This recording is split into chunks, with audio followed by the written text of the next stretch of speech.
नमस्कार। मुख्यमंत्री अभ्युदय कोचिंग योजना के अंतर्गत केमिस्ट्री की इस क्लास में आप सबका स्वागत है। केमिकल काइनेटिक्स हमने फिनिश किया था, केमिकल इक्विलिब्रियम हमने स्टार्ट किया था। आज केमिकल इक्विलिब्रियम का लेक्चर 6 हम लोग स्टार्ट करेंगे। जैसा कि मैंने आपको बताया, मैंने आपको पढ़ाया था पिछले टर्न पर, थोड़ा सा मैं रिवाइज कर देता हूँ इस लेक्चर को स्टार्ट करने से पहले।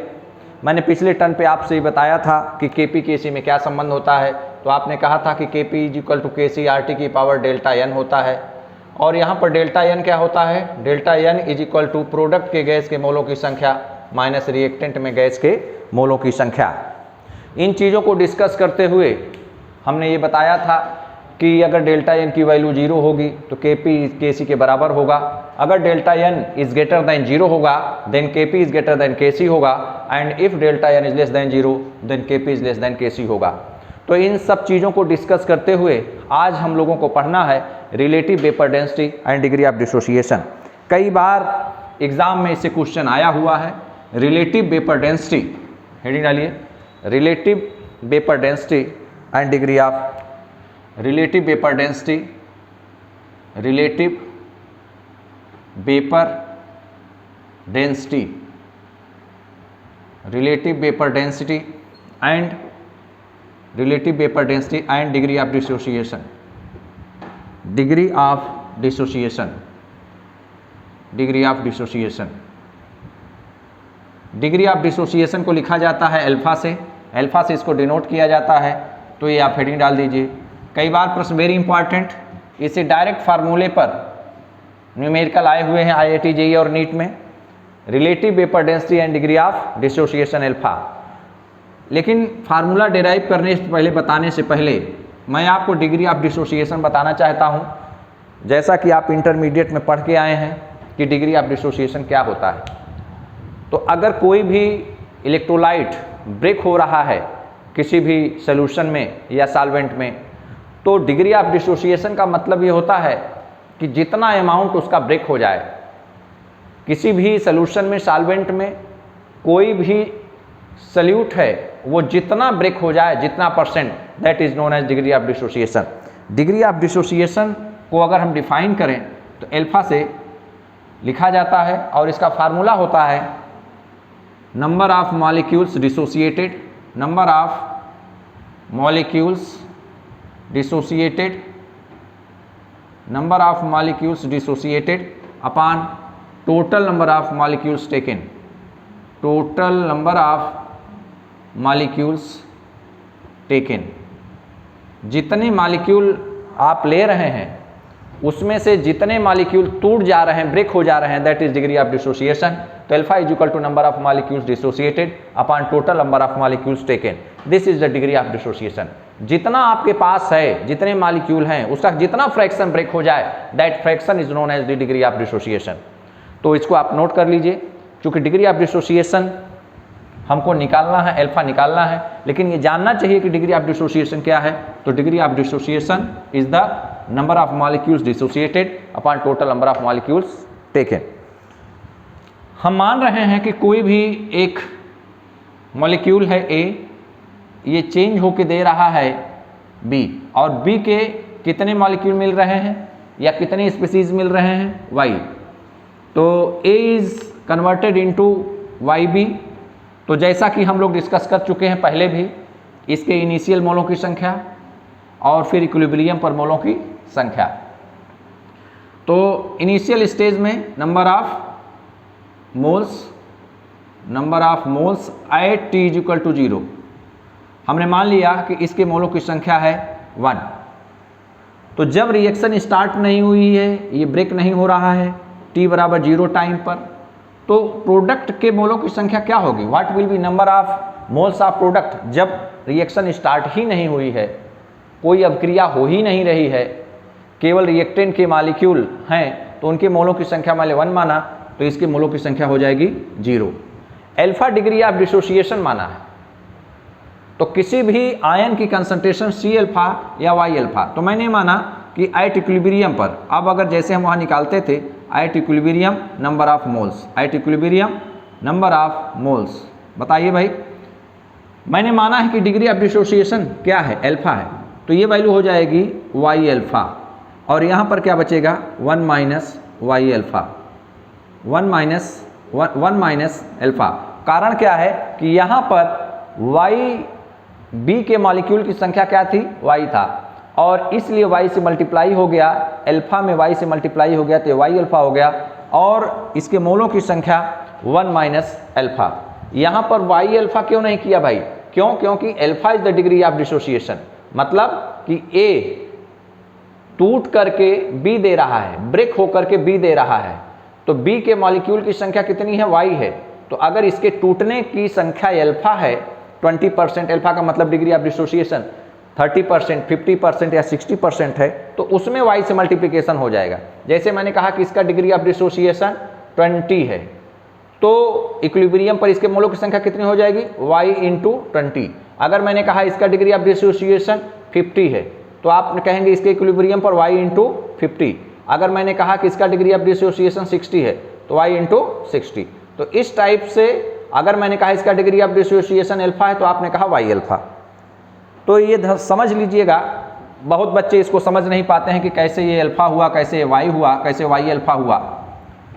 तो इसके इनिशियल मोलों की संख्या 1, रिएक्शन स्टार्ट नहीं हुई तो इसके मोलों की संख्या नंबर ऑफ मोल्स इसके 0, लेकिन टी टाइम के बाद इक्विलिब्रियम पर इसके मोलों की संख्या हो जाएगी y अल्फ़ा, और इसी 1 में से ये ब्रेक हो रहा है ना, तो 1 माइनस अल्फ़ा रिमेनिंग मोल्स हैं एट टी बराबर 0 टाइम पर ए के, तो 1 माइनस अल्फ़ा y अल्फ़ा।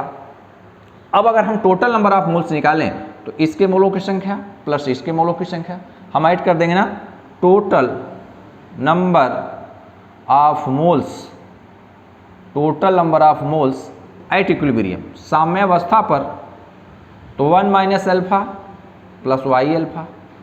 चलिए भाई बताइए, इन दोनों में से कॉमन कौन है, इन दोनों में से कॉमन भाई ये 1 माइनस अल्फ़ा मैंने एस एच लिखा, फिर इसके मोलों की संख्या, इसके मोलों की संख्या प्लस इसके मोलों की संख्या, टोटल मोल वही है, तो इसके मोलों की संख्या 1 माइनस अल्फ़ा, इसके मोलों की संख्या वाई अल्फ़ा। तो इनमें से क्या कॉमन हुआ, अल्फ़ा, तो 1 माइनस अल्फ़ा कॉमन कर दिए।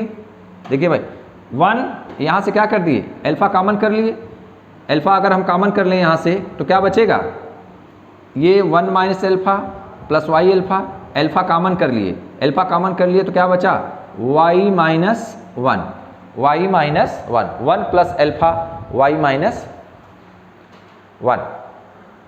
यहाँ 1 है, यहाँ अल्फ़ा है, यहाँ y अल्फ़ा है, तो यहाँ से अल्फ़ा मैंने कॉमन किया, अल्फ़ा जब मैंने कॉमन किया तो बचा क्या, y यहाँ से है, माइनस 1 यहाँ से, तो y माइनस 1, तो 1 plus alpha y minus 1, total number of moles at equilibrium. अब हम लोगों को ये देखना है कि इक्विलिब्रियम पर जो वॉल्यूम है, number of moles of the A and B at equilibrium having the volume v, तो volume of equilibrium mixture, volume of equilibrium mixture, volume of equilibrium mixture, EQUILIBRIUM, volume of equilibrium mixture. तो equilibrium पर total number of moles कितने हैं, 1 plus alpha y minus n, इसी में v से multiply कर देंगे तो वॉल्यूम ऑफ इक्विलिब्रियम मिक्सचर आ जाएगा। तो ये वैल्यू हुई 1 प्लस अल्फ़ा y माइनस 1, और यहाँ पर क्या हुआ v, 1 plus alpha y minus 1 into v, this is the volume of equilibrium mixture. 1 plus alpha y minus 1, वहाँ यहाँ पर v क्या है, v है कि जिस वॉल्यूम में, जिस रिएक्शन वेजल में रिएक्शन हो रही है उसका वॉल्यूम v है। तो अब हम लोगों के पास डेंसिटी हमको निकालना है, हमारे पास वॉल्यूम आ गया, टोटल नंबर ऑफ मोल्स आ गए, तो अब हम लोग निकाल सकते हैं कि vapour density, molar density before the dissociation, molar density after dissociation. तो हम लोग इस चीज़ को यहाँ पर कर सकते हैं, यहाँ पर एक लाइन खींच दीजिए जिससे मिक्सअप ना होने पाए, यहाँ से यहाँ एक लाइन आपने खींच दिया। तो अब molar density, molar density, molar density before dissociation, molar density before dissociation, molar density before dissociation, मतलब जब डिसोसिएशन नहीं हुआ था जब ए ब्रेक होकर के वाई बी नहीं बना था, वाई ए ब्रेक होकर के वाई बी नहीं दिया था, उस समय मोलर डेंसिटी क्या होगी। तो अगर हम बिफोर पहले डेंसिटी को कैपिटल डी से लिखें तो मॉलिक्यूलर वेट अपान वी, इसको इक्वेशन नंबर 1 मान लें। इसी तरीके से मोलर डेंसिटी आफ्टर डिसोसिएशन, टूटने के बाद मोलर डेंसिटी क्या हुई, तो हम लिख सकते हैं molar density after dissociation, molar density after dissociation, इसको स्मॉल डी से ले लें, इज इक्वल टू, अब molecular weight upon volume of equilibrium mixture कितना है जब डिसोसिएशन हो गया, तो total number of moles at equilibrium 1 minus alpha plus Y alpha, इसको सॉल्व करके निकाला तो 1 प्लस अल्फा वाई माइनस 1। तो यहाँ से हम रख सकते हैं 1 plus alpha Y minus 1 into volume तो इंटू वी। तो ध्यान दीजिए भाई, यहाँ पर रख दें वॉल्यूम कितना 1 plus alpha Y minus 1 into क्या है वी है। इसको इक्वेशन नंबर 1, इसको इक्वेशन नंबर 2। तो अब हम इक्वेशन 2 को 1 से डिवाइड कर सकते हैं। Now equation 2 upon equation 1, now equation 2 upon equation 1। तो यहां ध्यान दीजिए भाई, इक्वेशन 2 क्या है, d is equal to small D. ध्यान रखिएगा ये आफ्टर डिसोसिएशन है, आफ्टर डिसोसिएशन को स्मॉल डी से हमने लिखा है और बिफोर डिसोसिएशन को हमने किससे लिखा है, कैपिटल डी से।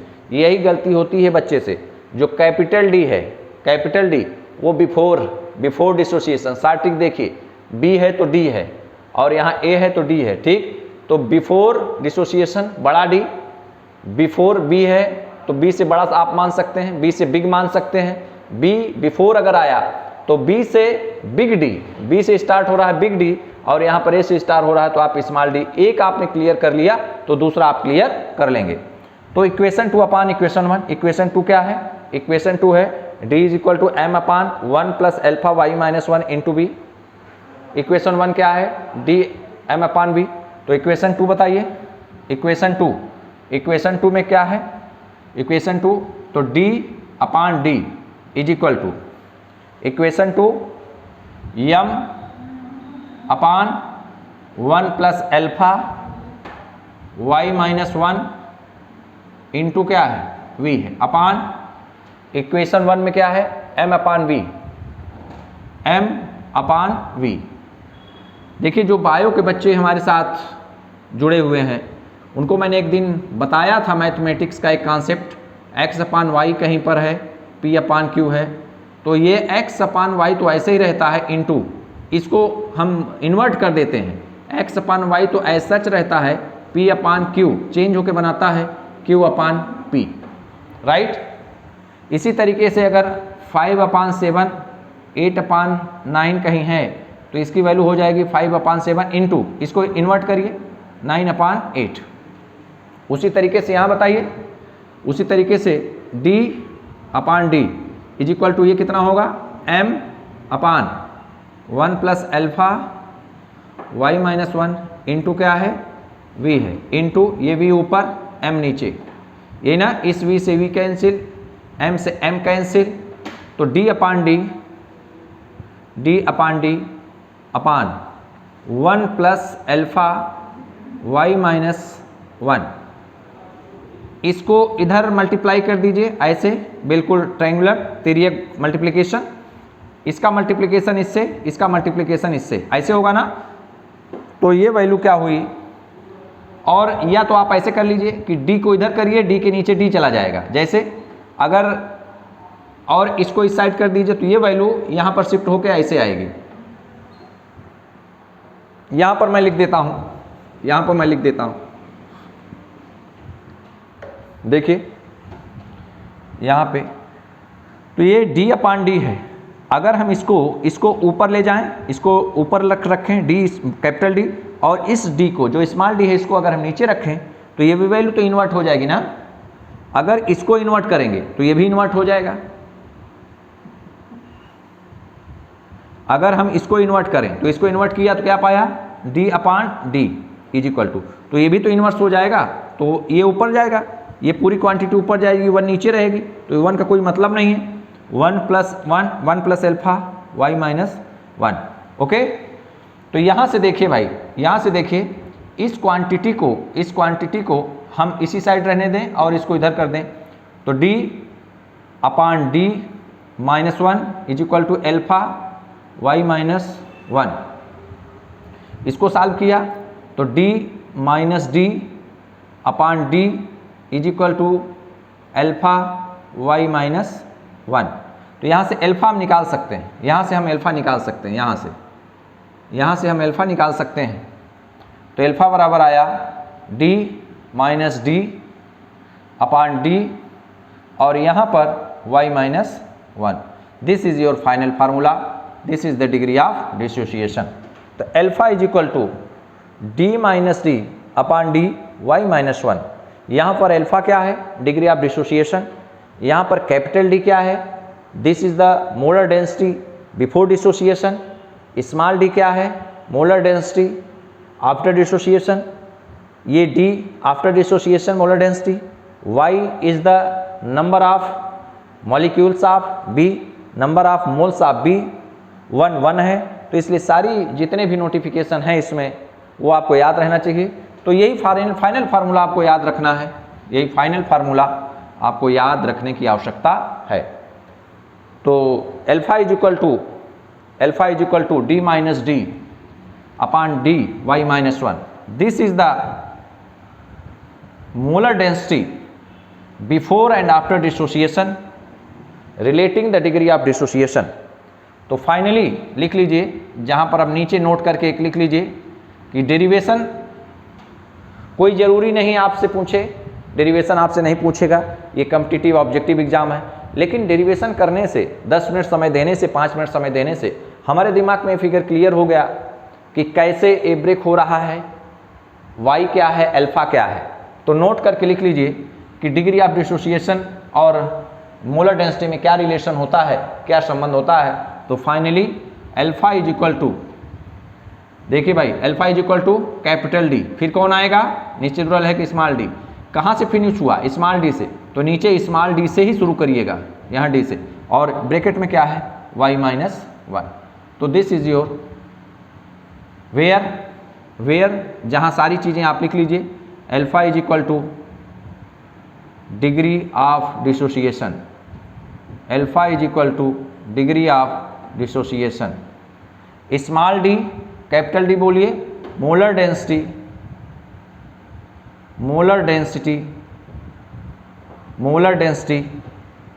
Before dissociation, molar density before dissociation. Small d, molar density after dissociation,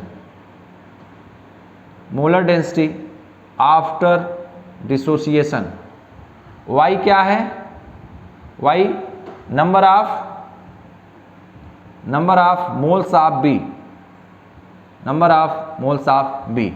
तो इन चीज़ों को याद रखिए। Alpha is equal to D minus D upon D Y minus 1। Very important formula for the NEET and JEE. कभी कभी तो मैंने देखा है कि बिल्कुल एग्जैक्ट यही फार्मूला पूछ लेता है कि आप degree of dissociation, molar density after dissociation, molar density before dissociation में क्या रिलेशन है, क्या संबंध है, उसको बताइए। तो ये चीज़ आपको याद रखनी चाहिए, कभी भी किसी भी टाइम ये आपसे पूछ सकता है। तो इसके बाद धीरे धीरे इस चैप्टर के लास्ट स्टेज तक हम लोग पहुंच रहे हैं। अब हेडिंग डाल दीजिए ले सेटेलियर प्रिंसिपल, जो कि इंटरमीडिएट में आप पढ़ के आए हैं। कभी कभी छोटे से प्रश्न इससे पूछ लिए जाते हैं, जेई में ज़रूर पूछे जाते हैं, नीट में तो कम इससे पूछा जाता है, लेकिन नीट में इससे काफ़ी प्रश्न पूछे गए हैं। तो हेडिंग डाल दीजिए ले सेटेलायर प्रिंसिपल, LECHA, ली सेटेलायर प्रिंसिपल, LECHATELIERS, ले सेटेलायर्स प्रिंसिपल, ले सेटेलायर प्रिंसिपल। ले सेटेलिए जो हमारे हिंदी माध्यम से बच्चे हैं उनके लिए मैं बता दूं कि इसको लिखा जाता है ला सातेलिए नियम, ला सातेलिए नियम। लासातेलिए नियम। आप लोग पढ़ भी चुके होंगे इंटरमीडिएट में, उसके बाद तैयारी में, प्रिपरेशन में।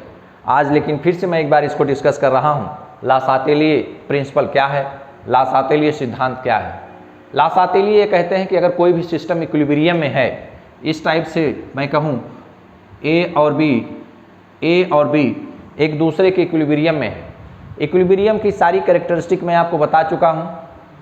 इक्विलिब्रियम पर forward reaction rate backward reaction rate के बराबर होगा। इसकी कंसंट्रेशन बिल्कुल कांस्टेंट होगी, बराबर होगी।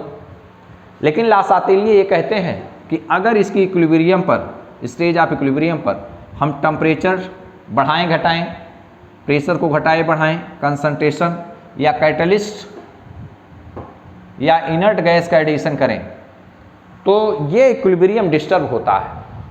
और यह इक्विलिब्रियम कोई भी साम्यावस्था अपने आप को उस दिशा में, उस डायरेक्शन में ले जाने का प्रयास करती है जिधर इन चेंजेज का जो इफेक्ट है वो ख़त्म हो जाए, फिनिश हो जाए, वैनिश हो जाए। तो उन्होंने ये कहा था कि अगर कोई भी सिस्टम, ध्यान से सुनिएगा, अगर कोई भी सिस्टम इक्विलिब्रियम में है, साम्यावस्था में है, मतलब forward reaction rate backward reaction rate के बराबर है, और उस स्टेज ऑफ इक्विलिब्रियम पर हम टेम्परेचर को बढ़ाएं घटाएं चेंज करें, प्रेशर में चेंजिंग करें, कैटलिस्ट बदल दें, कंसंट्रेशन चेंज करें रिएक्टेंट और प्रोडक्ट का, तो इक्विलिब्रियम या reaction will move in that direction to which the effect of changes will nullify. मतलब अगर कोई सिस्टम इक्विलिब्रियम में है और हम टेम्परेचर, प्रेशर, कैटलिस्ट के द्वारा उस इक्विलिब्रियम को चेंज करें, तो इक्विलिब्रियम की ये टेंडेंसी होती है, रिएक्शन की ये टेंडेंसी होती है, साम्यावस्था की ये प्रवृत्ति होती है कि वो अपने आप को उस डायरेक्शन में ले जाएगा कि जिधर इन चेंजेस का प्रभाव खत्म हो जाए। मतलब कि अगर मेरे ऊपर कोई प्रेशर डाल रहा है तो मैं उधर भाग के जाऊंगा कि जिधर मेरे ऊपर प्रेशर कम हो जाए। उसी टाइप से अगर टेम्परेचर बढ़ाया जाए तो रिएक्शन उस दिशा में प्रोसीड करेगी, रिएक्शन उस दिशा में मूव करेगी जिधर टेम्परेचर का प्रभाव खत्म हो जाए, जिधर टेम्परेचर कम हो रहा हो। अगर कंसंट्रेशन बढ़ा रहे हैं तो कंसंट्रेशन का प्रभाव खत्म हो जाए। तो इस टाइप से लासातेलिए ये कहते हैं कि अगर कोई भी equilibrium, if an equilibrium disturbed by the change in temperature, pressure and catalyst, then the reaction will move in that direction where the effect of these changes will be neglected या nullify। तो लिख लीजिए, according to this rule, according to this rule, according to this principle, according to this principle, इस नियम के अनुसार if an equilibrium is disturbed, if and, इसको ढंग से लिख लीजिए भाई, if an equilibrium is disturbed by the change in temperature, change in temperature, pressure and catalyst,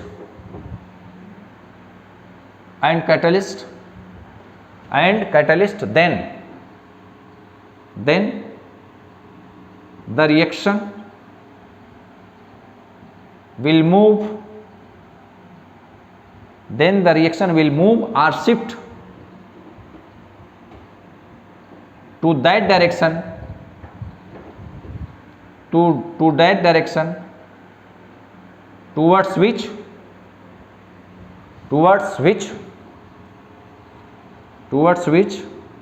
the effect of these external changes will nullify or vanish। जो हमारे हिंदी माध्यम के बच्चे जुड़े हुए हैं, यहाँ से आप करिए, डबल नेट काम खत्म करिए। देखिए समझ लीजिए कि if N equilibrium is disturb, यदि कोई साम्यावस्था है उसको, if the state of an equilibrium, if an equilibrium is disturb bye the change in temperature, अगर टेम्परेचर में परिवर्तन करने से इक्विलिब्रियम डिस्टर्ब हो रही है, प्रेशर में परिवर्तन करने से इक्विलिब्रियम डिस्टर्ब हो रही है और कैटलिस्ट में परिवर्तन करने से इक्विलिब्रियम चेंज हो रहा है, तो जो रिएक्शन है, जो इक्विलिब्रियम है, वो उस डायरेक्शन में मूव करेगी, will move or shift to that direction towards which the effect of these external changes will nullify. मतलब अगर हम टेम्परेचर बढ़ाएं तो रिएक्शन उस डायरेक्शन में जाएगी जिधर टेम्परेचर कम हो जाए, अगर हम प्रेशर बढ़ाएं तो रिएक्शन उस डायरेक्शन में जाएगी, अपने आप को शिफ्ट करेगी जिधर प्रेशर का इफेक्ट कम हो जाए। कैटलिस्ट डालें तो रिएक्शन उस डायरेक्शन में जाएगी जिधर रिएक्शन प्रोडक्ट ज़्यादा बने। तो इस टाइप से हम बारी बारी से डिस्कस करेंगे कि आपने लिखा है टेम्परेचर का इफेक्ट, आपने लिखा प्रेशर का इफेक्ट, आपने लिखा कैटलिस्ट का इफेक्ट, तो क्या होगा टेम्परेचर का इफेक्ट, क्या होगा प्रेशर का इफेक्ट, क्या होगा कैटलिस्ट का इफेक्ट, तो हम लोग वन बाय वन डिस्कस करेंगे। तो फर्स्ट ऑफ ऑल आप हेडिंग डाल दीजिए effect of temperature, effect of temperature, temperature का प्रभाव, इफेक्ट ऑफ टेम्परेचर, हेडिंग डाल दीजिए। पहला first effect of temperature, effect of temperature, effect of temperature, temperature का प्रभाव, टेम्परेचर का प्रभाव। देखिए भाई, हम लोग पहले भी डिस्कस कर चुके हैं कि हमारी रिएक्शन हीट एब्जॉर्ब और इवॉल्व के संदर्भ में दो टाइप की होती हैं, एक एंडोथर्मिक रिएक्शंस होती हैं, दूसरे नंबर पे एक्सोथर्मिक रिएक्शंस होती हैं। तो इफेक्ट ऑफ टेम्परेचर एंडोथर्मिक के लिए और इफेक्ट ऑफ टेम्परेचर एक्सोथर्मिक के लिए। तो हमारे पास दो टाइप के रिएक्शंस हैं, एक तो एंडोथर्मिक, दूसरे नंबर पे एक्सोथर्मिक। तो पहले नंबर पे इस साइड में इसके दो पार्ट कर लिया जाए इसके टेम्परेचर के, तो पहले नंबर पे ऐसे आप खींच लीजिए और यहाँ पर डाल दीजिए for endothermic reactions, for endothermic reactions, for endothermic reactions, for endothermic reactions. Endothermic reaction का मतलब क्या होता है भाई? एंडोथर्मिक रिएक्शन का मतलब होता है उष्मा शोषी अपक्रियाएं, उष्मा शोषी अपक्रियाएं। ऐसी अपक्रियाएं जो उष्मा अवशोषित करती हैं उनको एंडोथर्मिक रिएक्शंस कहते हैं। और यहाँ पर for exothermic reactions, for exothermic, for exothermic reactions. Exothermic reactions क्या होती हैं? उष्मा क्षेपी अपक्रियाएं, उष्मा क्षेपी अपक्रियाएं, उष्मा क्षेपी अपक्रियाएं। तो एंडोथर्मिक रिएक्शंस वो रिएक्शन होती हैं जिसमें उष्मा अवशोषित होती है। इसके लिए देखना है कि टेम्परेचर बढ़ाने पर क्या होगा, टेम्परेचर कम करने पर क्या होगा। एक्सोथर्मिक के लिए देखना है कि अगर हम टेम्परेचर बढ़ाएं तो रिएक्शन किस डायरेक्शन में जाएगी, टेम्परेचर कम करें तो रिएक्शन किस डायरेक्शन में जाएगी। फॉर एंडोथर्मिक रिएक्शंस, अगर हम लिखें एंडोथर्मिक रिएक्शन को कैसे रिप्रेजेंट किया जाता है, आप लोगों को पता होगा, याद भी होगा कि एंडोथर्मिक रिएक्शंस कैसे लिखी जाती हैं। रिएक्टेंट कन्वर्ट हो रहा है प्रोडक्ट में और enthalpy change delta H is equal two plus x kilo calorie. This is the representation of endothermic reactions. Reactant change हो रहा है प्रोडक्ट में, डेल्टा H की वैल्यू है x किलो कैलोरी, R करके लिखा जाता है। यहाँ से अगर जो बच्चा ना समझ पा रहा हो, इंटरमीडिएट में ना पढ़ा हो, जिसको कोई समझाने वाला ना मिला हो, वो यहाँ समझ ले कि एंडोथर्मिक रिएक्शन उष्मा शोषी अपक्रियाओं को ऐसे लिखा जाता है। रिएक्टेंट चेंज हो रहा है प्रोडक्ट में, यहाँ कामा डेल्टा H, इस रिएक्शन में कितना एंथैल्पी चेंज हो रही है उसकी वैल्यू है x किलो कैलोरी। लेकिन अगर इसी को हम डेल्टा H को हटा के डायरेक्ट प्रोडक्ट में इसको अटैच करें, तो जब हम इसको हटाएंगे और डायरेक्ट प्रोडक्ट में इसको अटैच करेंगे तो यहाँ जो प्लस x है वो माइनस के साथ जुड़ता है। तो रिएक्टेंट चेंज हो रहा है प्रोडक्ट में और जो प्लस है ये लिखा जाएगा x किलो कैलोरी। तो दिस इज द, ऐसे लिखा जाए या ऐसे लिखा जाए, मतलब कि रिएक्शन होने के बाद प्रोडक्ट में से इतना हीट कम हो गई। देखिए माइनस में है, जो भी अगर ये 50 यूनिट थी, रिएक्शन होने के बाद प्रोडक्ट की जो हीट है वो कम हो गई, हमारा रिएक्शन मिक्सचर ठंडा हो गया, तो हमने कहा कि हीट एब्जॉर्ब हो गई। तो रिएक्टेंट चेंज हो रहा है प्रोडक्ट में और उसमें से x किलो कैलोरी हीट कम हो गई, मतलब हमारा सॉल्यूशन ठंडा हो गया, हमारा रिएक्शन मिक्सचर कूल हो गया, तो हम कहेंगे कि उसमें हीट एब्जॉर्ब हो गई। तो this is the representation of endothermic reaction. अब इसमें ये देखना है कि पहला पॉइंट, अगर हम टेम्परेचर इंक्रीज कर रहे हैं, अगर हम टेम्परेचर इंक्रीज कर रहे हैं तो टेम्परेचर बढ़ाने पर लासातेलिए ने क्या कहा था भाई, टेम्परेचर बढ़ाने पर इक्विलिब्रियम या रिएक्शन उस डायरेक्शन में मूव करेगी जिधर टेम्परेचर का प्रभाव समाप्त हो जाए, निरस्त हो जाए या टेम्परेचर कम हो जाए। तो अगर हम टेम्परेचर बढ़ाएंगे, अगर हम टेम्परेचर बढ़ाएंगे तो टेम्परेचर बढ़ाने पर रिएक्शन उस डायरेक्शन में मूव करेगी जिधर टेम्परेचर कम हो। टेम्परेचर कम होने का मतलब हीट एब्जॉर्ब हो, क्योंकि जब टेम्परेचर तभी कम होगा जब हीट एब्जॉर्ब होगी, और जब हीट एब्जॉर्ब होगी तो सॉल्यूशन ठंडा होगा। तो देखिए हमने टेम्परेचर बढ़ाया तो अगर हम इस डायरेक्शन में देखे चले तो इस डायरेक्शन में जब हम गए, इस डायरेक्शन में गए तो हीट क्या हो रही है, एब्जॉर्ब हो रही है। टेम्परेचर बढ़ाने पर रिएक्शन उस डायरेक्शन में मूव करेगी जिधर हीट एब्जॉर्ब हो, जिधर हीट एब्जॉर्ब हो। तो टेम्परेचर बढ़ाने पर देखिए यहाँ हीट क्या हो रही है, एब्जॉर्ब हो रही ना, हीट इतना कम हो जा रही है। तो on increasing the temperature reaction will move in the forward direction. तो यहाँ पर हम लिख भी सकते हैं टेम्परेचर बढ़ाने पर रिएक्शन उस डायरेक्शन में जाएगी जिधर टेम्परेचर कम हो। तो मैंने टेम्परेचर बढ़ाया, टेम्परेचर जब मैंने बढ़ाया तो अच्छा ये बताइए यहाँ पर इस डायरेक्शन में हीट एब्जॉर्ब हो रही है तो इसके इस डायरेक्शन में क्या होगी, इवाल्व होगी ना, यही माइनस साइन इधर आ जाएगा प्लस में। अब प्लस में आए तो इसका मतलब हीट निकल रही है। तो अगर हम टेम्परेचर बढ़ाएंगे तो रिएक्शन उस डायरेक्शन में जाएगी जिधर टेम्परेचर कम हो। टेम्परेचर कम तभी होगा जब हीट कम हो, तो इसलिए ये फॉरवर्ड डायरेक्शन इस डायरेक्शन में, क्यों, क्योंकि ये माइनस हो जा रहा है, हीट एब्जॉर्ब हो रही है। तो टेम्परेचर बढ़ाने पर रिएक्शन इस डायरेक्शन में जाएगी। और हम यही चाहते हैं कि ज़्यादा से ज़्यादा प्रोडक्ट बने, तो इक्विलिब्रियम डिस्टर्ब करें और टेम्परेचर बढ़ाएं तो हमको प्रोडक्ट ज़्यादा मिलेगा। क्यों, क्योंकि इस डायरेक्शन में जाने पर हीट एब्जॉर्ब हो रही है, हीट एब्जॉर्ब हो जाएगी तो टेम्परेचर डाउन हो जाएगा, हमारा जो टेम्परेचर बढ़ाने का प्रभाव है वो निरस्त हो जाएगा, नलीफाई हो जाएगा।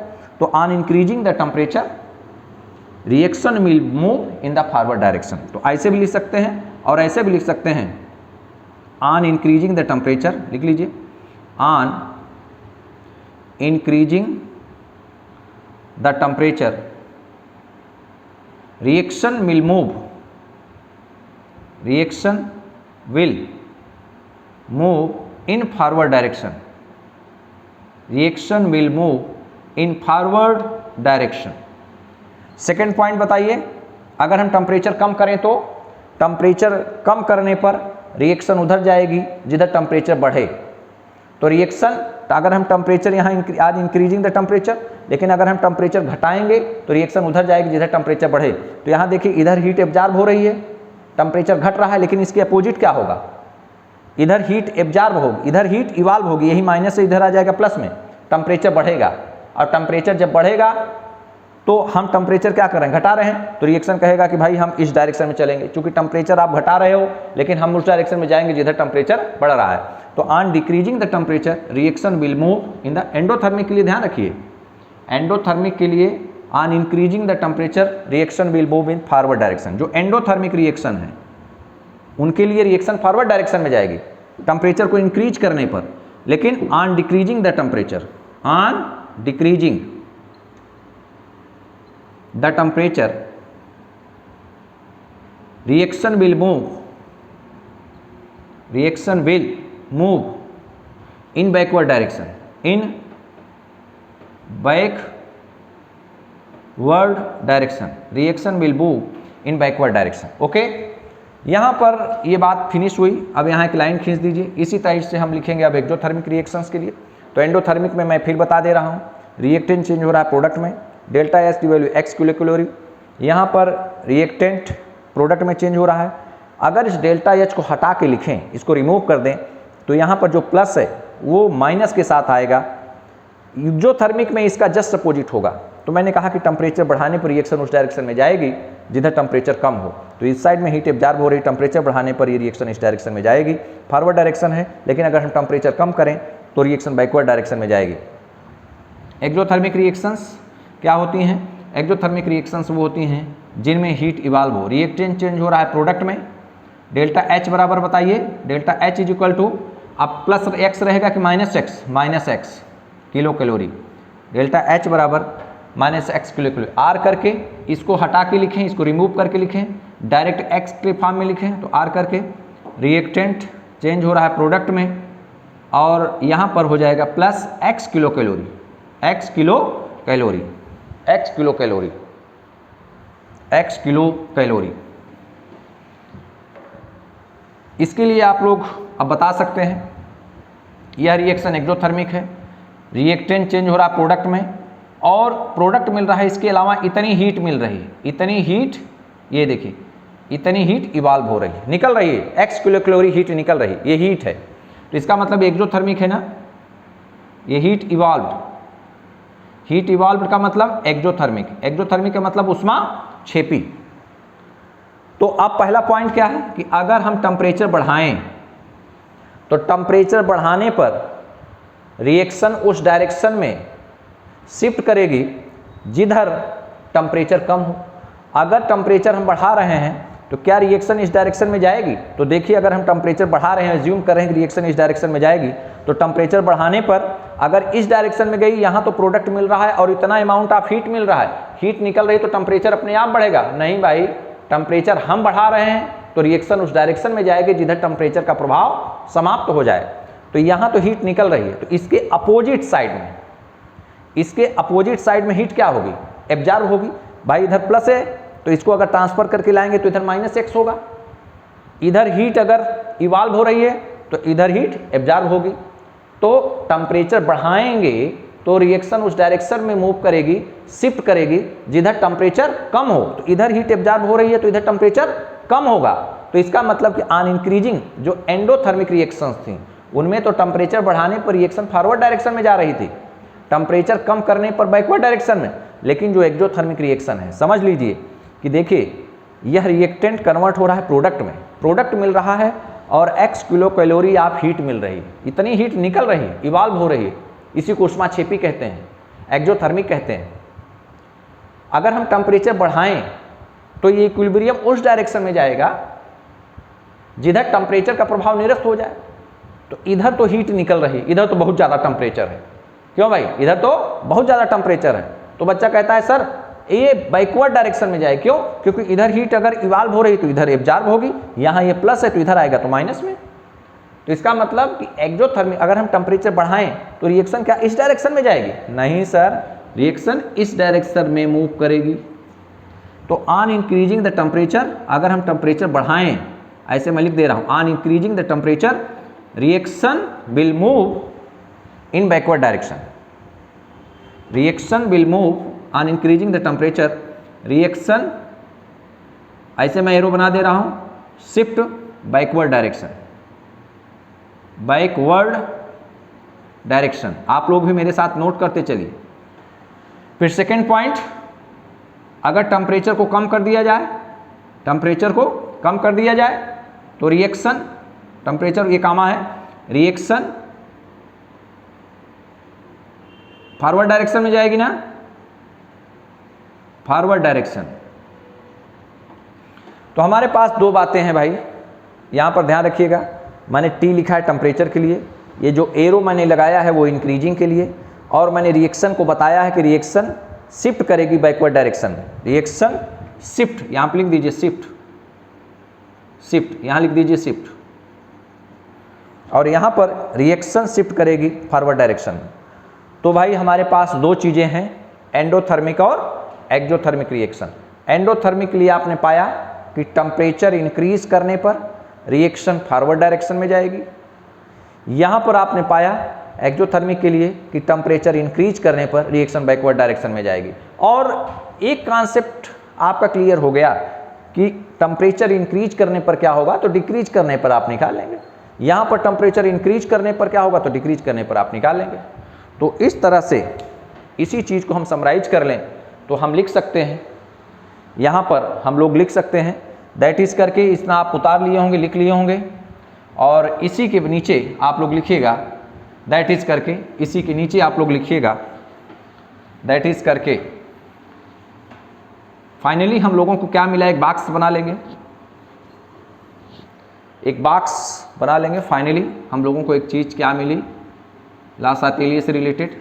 यहाँ पर बॉक्स बना लीजिए और बॉक्स में लिखिए, बॉक्स में लिखना है कि फार एंडोथर्मिक, 2 बॉक्स बना लेंगे। ऐसे ऐसे 2 बॉक्स बनाएंगे भाई, एक बॉक्स एंडोथर्मिक के लिए, एक बॉक्स एक्सोथर्मिक के लिए, ऐसे ऐसे 2 बॉक्स बना लेंगे। ठीक, यहाँ पे लिखेंगे फॉर एंडोथर्मिक और यहाँ पर लिखेंगे फॉर एक्सोथर्मिक, तो एंडोथर्मिक के लिए on increasing the temperature reaction will move in the forward direction. तो यहाँ पर मैं लिख दे रहा हूँ टेम्परेचर, यहाँ पर मैं बढ़ा रहा हूँ, ऐसे बढ़ा रहा हूँ, तो रिएक्शन ये फॉरवर्ड डायरेक्शन, यहाँ पे ऐसे बॉक्स कर लीजिए। ठीक, यहाँ पे आप एक्सोथर्मिक के लिए अगर टेम्परेचर आप बढ़ाएंगे तो क्या होगा, रिएक्शन बैकवर्ड डायरेक्शन।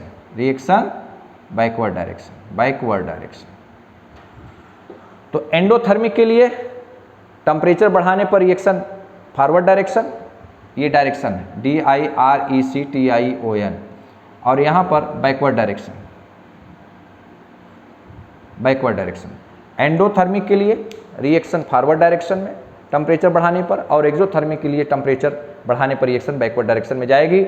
ये नीट और जेईई के लिए बहुत इंपॉर्टेंट है। ये दोनों फिगर आप बना के लिख लीजिएगा, और बहुत इंपॉर्टेंट यहाँ पर लिख लीजिएगा नीट और जेईई के लिए बहुत इंपॉर्टेंट है ये कॉन्सेप्ट। आपको बहुत ज़्यादा एक्सप्लेन डिस्कशन नहीं करना है, बस आप जो मैंने तरीका बताया इस तरीके के माध्यम से आप लिख सकते हैं। बस यही दोनों फिगर आप याद रखिएगा। अब हेडिंग डालिए इफेक्ट ऑफ प्रेशर, हेडिंग डालिए इफेक्ट ऑफ प्रेशर।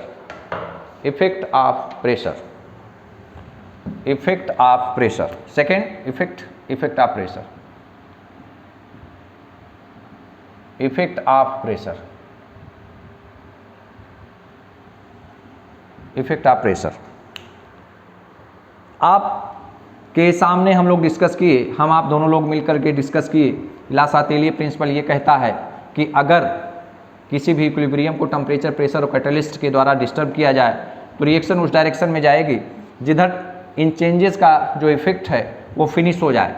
तो इफेक्ट ऑफ प्रेशर, तो अगर हम किसी भी इक्विलिब्रियम पर कोई भी रिएक्शन है, कोई भी सिस्टम है, स्टेज ऑफ इक्विलिब्रियम पर है, तो हम प्रेशर चेंज करें, प्रेशर बढ़ाएं, प्रेशर घटाएं, तो इक्विलिब्रियम या रिएक्शन उस डायरेक्शन में शिफ्ट करेगी जिधर प्रेशर का इफेक्ट समाप्त हो जाए। तो ये कहते हैं कि ऑन इंक्रीजिंग द प्रेशर आप बढ़ाएंगे तो वॉल्यूम घटेगा, bye decreasing the volume reaction उस डायरेक्शन में मूव करेगी जिधर प्रेशर का इफेक्ट कम हो जाए या गैस के मोलों की संख्या कम हो जाए। तो बिल्कुल एक फंडा है कि on increasing the pressure by decreasing the volume reaction will move in that direction towards which pressure is decreased और number of gaseous moles is decreased. तो इसको लिख लीजिए, on increasing the pressure, on increasing the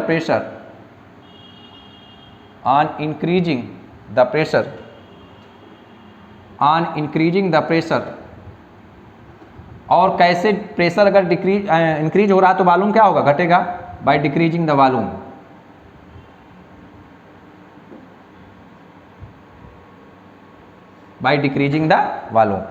On increasing the pressure by decreasing the volume, the reaction will move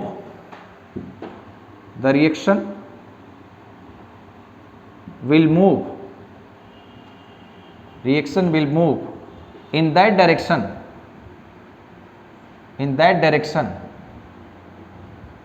towards which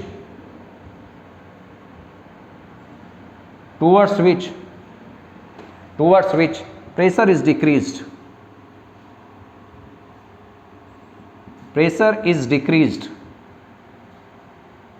और pressure is decrease कब होगा, जब gas के मोलों की संख्या डिक्रीज होगी, क्योंकि जो गैस के मोल हैं वही प्रेशर एग्जर्ट करेंगे।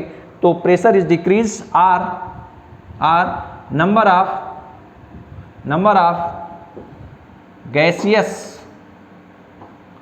Of gaseous particles, number of gaseous moles या molecules, number of gaseous molecules, number of gaseous molecules is decreased. तो आपने ये देखा कि प्रेशर बढ़ाने पर, भाई लासातेली ने यही कहा था कि टेम्परेचर बढ़ाएंगे तो रिएक्शन उस डायरेक्शन में जाएगी जिधर टेम्परेचर कम हो, प्रेशर बढ़ाने पर रिएक्शन उस डायरेक्शन में जाएगी जिधर प्रेशर का प्रभाव फिनिश हो या वाइनिश हो। तो प्रेशर का प्रभाव कम हो तो इसका मतलब ये है कि वहाँ गैस के मॉलिक्यूल की संख्या भी कम हो। तो डिक्रीज इन प्रेशर, अगर हम प्रेशर डिक्रीज करेंगे तो इसका मतलब दोनों बातें हैं कि अगर हम प्रेशर इंक्रीज कर रहे हैं तो रिएक्शन उस डायरेक्शन में जाएगी जिधर प्रेशर डिक्रीज हो, लेकिन अगर हम प्रेशर डिक्रीज करेंगे तो रिएक्शन उस डायरेक्शन में मूव करेगी जिधर प्रेशर बढ़े, जिधर गैस के मोलों की संख्या ज़्यादा, where the pressure is number of gaseous mole is increased. तो भाई हमने प्रेशर पहले नंबर पर क्या किया, on increasing the pressure, pressure को इंक्रीज किया। अब दूसरे नंबर पर क्या कर लेंगे, पहला इफेक्ट इसका, इफेक्ट ऑफ प्रेशर में फर्स्ट पॉइंट, और सेकंड पॉइंट में इंक्रीजिंग हमने लिख लिया है। अब ऑन डिक्रीजिंग द प्रेशर, सारी चीज़ें वही, on decreasing the pressure reaction will move in that direction towards which pressure is increased, number of gaseous moles increase। Second number पे ऑन, पहले नंबर पे इंक्रीजिंग, पहले नंबर, दूसरे नंबर पे on decreasing the pressure, on decreasing the pressure, on decreasing the pressure, or करके लिख दीजिए, P को डिक्रीज कर रहे हैं, on decreasing the pressure, on decreasing the pressure, or करके मैंने लिख दिया, on decreasing the pressure equilibrium will shift, equilibrium will shift to that direction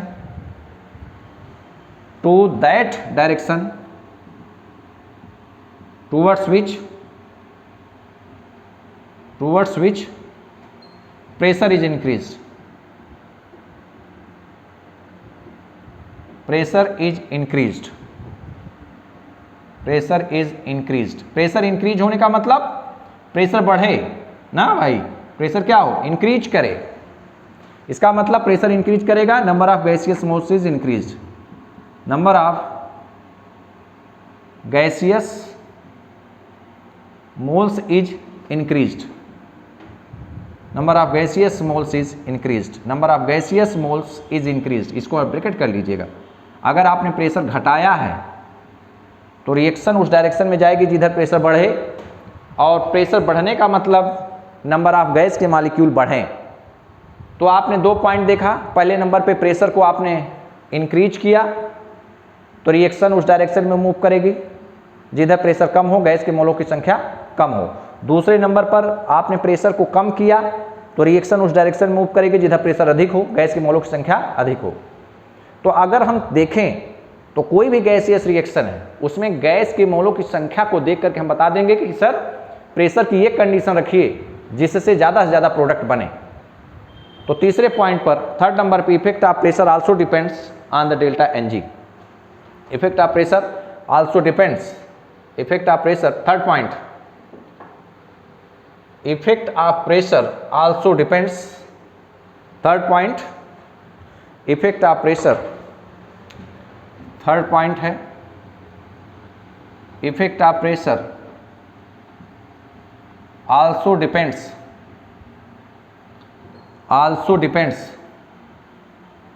on delta N G, effect of pressure also depends on delta N G. Product में gas के मोलों की संख्या minus reactant में गैस के मोलों की संख्या। मैं आपको पढ़ा चुका हूं कि डेल्टा एन जी कैसे निकाला जा सकता है। तो आपने कहा प्रोडक्ट में गैस के मोलों की संख्या माइनस रिएक्टेंट में गैस के मोलों की संख्या। तो पहला इसमें 3 पॉइंट मैं बना रहा हूं ए बी सी। अगर इफ डेल्टा एन जी 0, अगर गैस के मोलों की संख्या 0 हो, कोई परिवर्तन ना हो, प्रोडक्ट में गैस के मोलों की संख्या और रिएक्टेंट में गैस के मोलों की संख्या अगर बराबर हो जाए तो डेल्टा एन जी की वैल्यू 0 हो जाएगी।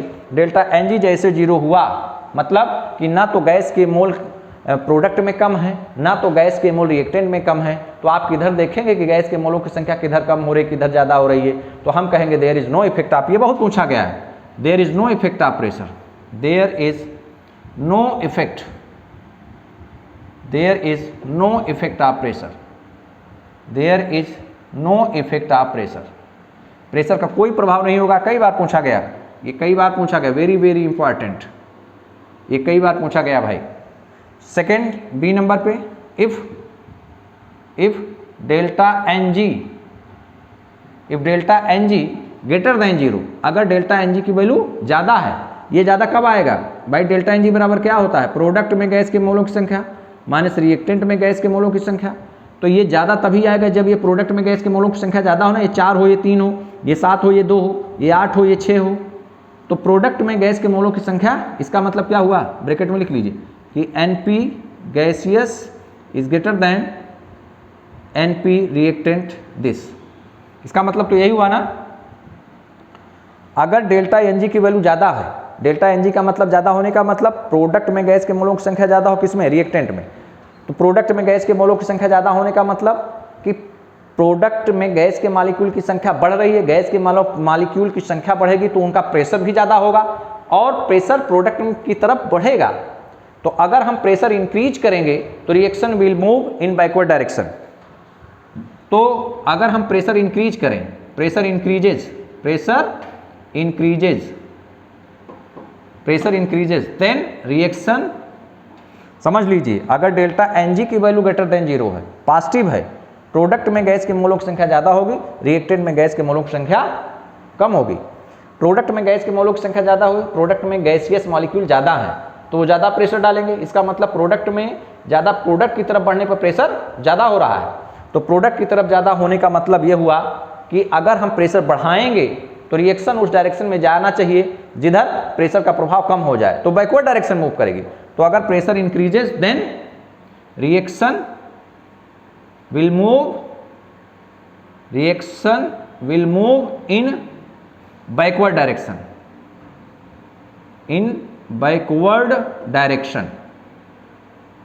और वाइस वर्सा। अगर आप उल्टा कर दिए, वाइस वर्सा, अगर प्रेशर आप घटाएंगे तो रिएक्शन फॉरवर्ड डायरेक्शन में जाएगी। और तीसरे नंबर पे, सी नंबर पे, वेरी वेरी इंपॉर्टेंट है, ये पूरा चार्ट इंपॉर्टेंट है। If delta N G is less than zero, तो इसका मतलब क्या हुआ कि प्रोडक्ट, भाई ये माइनस आना चाहिए पूरी क्वांटिटी, इसका मतलब कि ये ज़्यादा है, ये कम है। 3 - 4, 5 - 7, 8 - 10, तो प्रोडक्ट में गैस के मोलों की संख्या कम है, रिएक्टेंट में गैस के मोलों की संख्या ज़्यादा है। तो इसका मतलब क्या हुआ? प्रेशर अगर इंक्रीज करेंगे, देखिए delta N G less than zero, negative का मतलब प्रोडक्ट में गैस के मोलों की संख्या कम है। तो अगर आप प्रेशर इंक्रीज करेंगे तो रिएक्शन उस डायरेक्शन मूव करेगी जिधर प्रेशर कम हो, तो फॉरवर्ड डायरेक्शन में जाएगी। तो प्रेशर इंक्रीजेज, अगर आप प्रेशर इंक्रीज कर रहे हैं, pressure increases then INCREASES, then reaction will move in forward direction,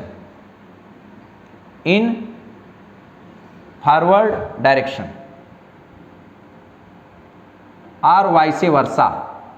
अगर आप प्रेशर इंक्रीज कर रहे हैं तो फॉरवर्ड डायरेक्शन में रिएक्शन मूव करेगी, अगर आप प्रेशर को डिक्रीज कर रहे हैं तो रिएक्शन बैकवर्ड डायरेक्शन में जाएगी, और वाइस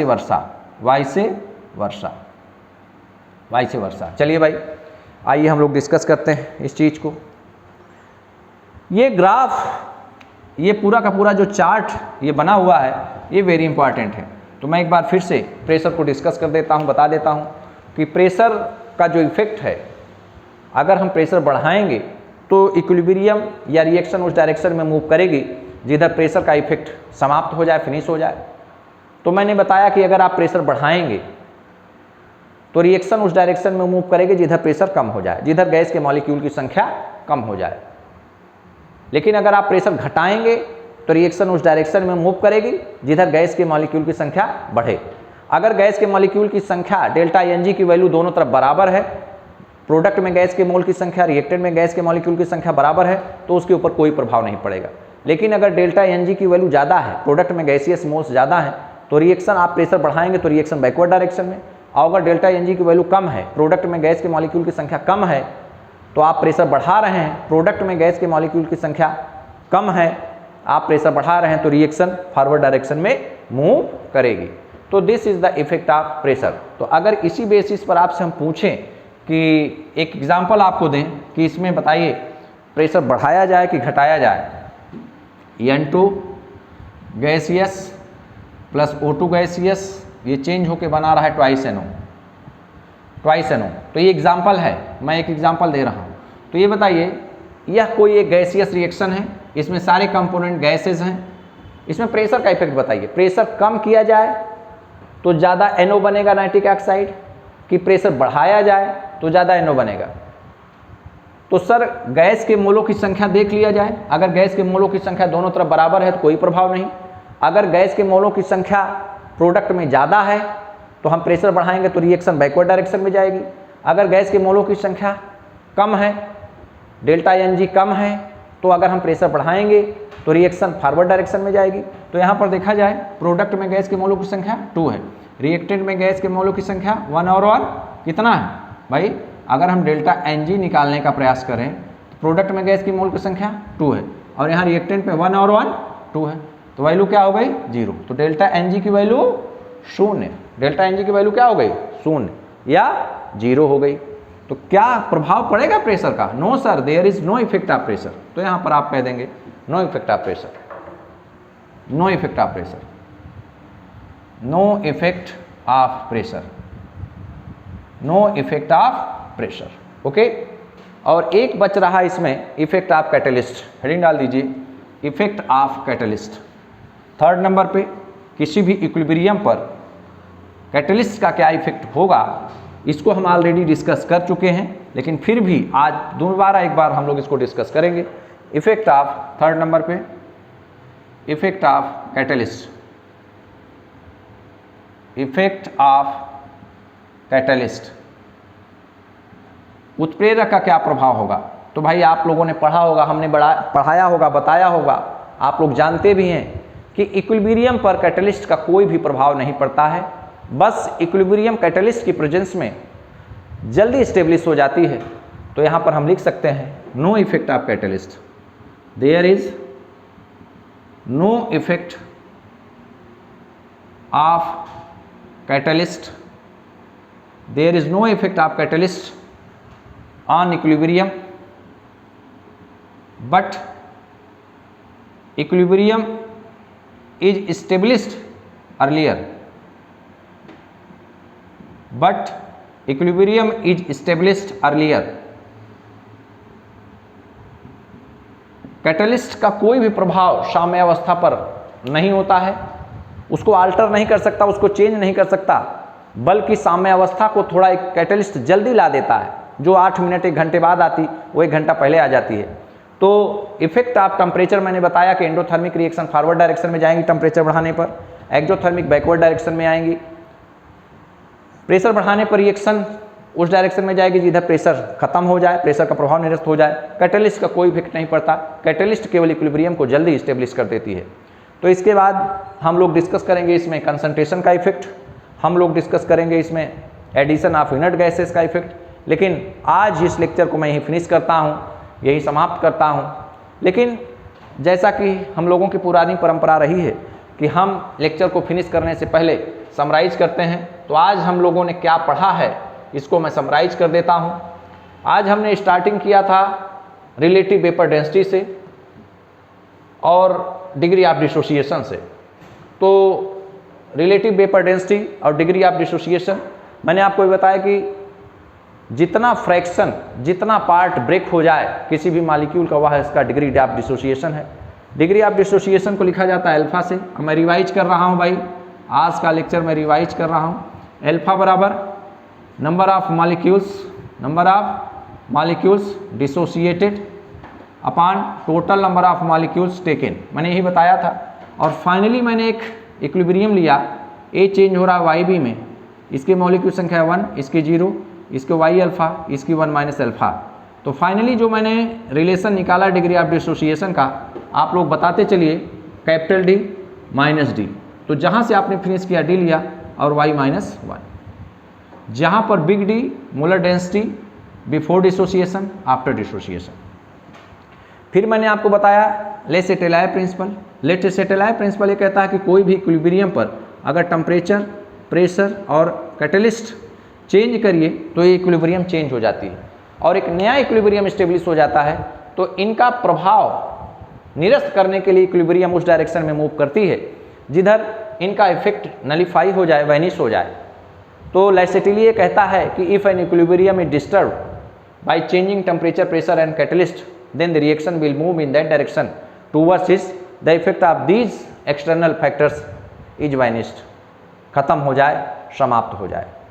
फिर मैंने बताया टेम्परेचर का प्रभाव, तो मैंने बताया कि टेम्परेचर बढ़ाने पर रिएक्शन उस डायरेक्शन में जाएगी जिधर टेम्परेचर कम हो, जिधर हीट एब्जॉर्ब हो। तो एंडोथर्मिक रिएक्शन के लिए रिएक्शन फॉरवर्ड डायरेक्शन में जाएगी टेम्परेचर बढ़ाने पर। एक्सोथर्मिक रिएक्शन के लिए टेम्परेचर बढ़ाएंगे तो रिएक्शन बैकवर्ड डायरेक्शन में जाएगी। प्रेशर बढ़ाने पर रिएक्शन उस डायरेक्शन में जाएगी जिधर प्रेशर कम हो, गैस के मॉलिक्यूल की संख्या कम हो। प्रेशर कम करने पर रिएक्शन उधर जाएगी जिधर प्रेशर बढ़े, गैस के मॉलिक्यूल की संख्या बढ़े। अगर गैस के मॉलिक्यूल की संख्या प्रोडक्ट और रिएक्टेंट में सेम है तो there is no effect of pressure. फिर मैंने बताया कैटलिस्ट का क्या रोल है इक्विलिब्रियम पर, साम्यावस्था पर। तो आपने कहा कि सर आपने पहले भी बताया है कि कैटलिस्ट का कोई भी रोल साम्यावस्था पर नहीं होता, बस कैटलिस्ट की प्रेजेंस में रिएक्शन थोड़ा जल्दी स्टेब्लिश हो जाती है। तो आज हम लोगों को यही याद रखना है। आप इक्विलिब्रियम 6 को, लेक्चर 6 को, केमिकल इक्विलिब्रियम के लेक्चर 6 को लिख के पूरे मनोयोग के साथ पढ़िएगा। बहुत इंपॉर्टेंट चीज़ आज हमने पढ़ाई, लिख के पढ़िएगा, क्योंकि बिना श्रम के कुछ भी साध्य नहीं है। श्रम बिना न किमपि साध्यम। आज इसी लेक्चर के साथ मैं अलविदा कहता हूँ। नमस्कार।